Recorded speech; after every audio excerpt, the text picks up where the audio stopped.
fund it and provide the funds for technology to help people deal with affordability, to help people deal with situations that they're finding too difficult to meet everyday needs. So my issue is clear. Let's look at options. We need to think bigger. Our situation in the Canada is that we're too isolated in our bubble. We're not reaching our potential to help the world.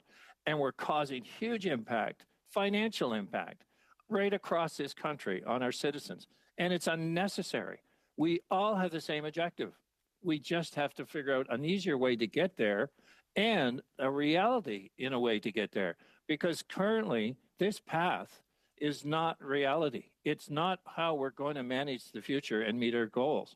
And that is the point of all of this discussion. For me, it's about look at the science, look at the development of SMRs, look at hydrogen. It's all well and good, but the timing is not going to meet the needs of what the current schedule provides.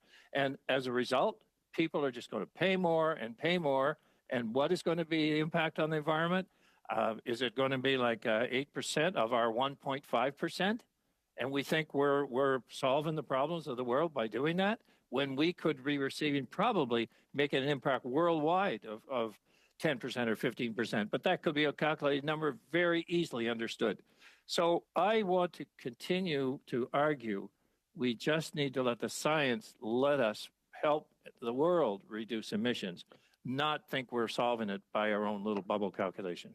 Mr. Premier, a quick question on that to follow up. Has the Prime Minister and his cabinet been reaching out to you regularly and other First Ministers talking about the pain that this carbon tax is obviously having on Canadians and how it could be mitigated? Are you having regular communication from the Prime Minister and his cabinet on this?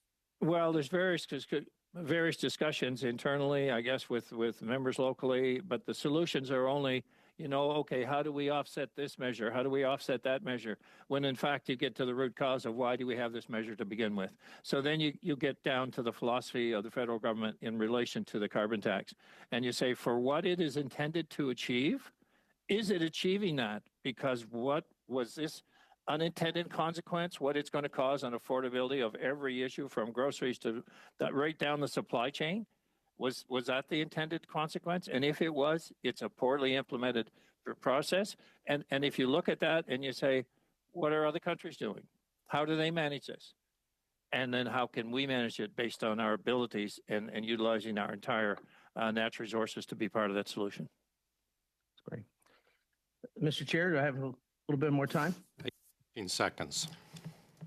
All right. Well, Mr. Premier, speaking of the potential that we have as a province, by removing the carbon tax, if you can give a quick answer to that, what immediate impact would it have? Well, in a couple seconds, Premier Higgs. Immediately, 20 cents, roughly 17 cents on the per liter, which would have a huge impact. But then going the full distance, it could take off down the road about 50, 60 cents a liter.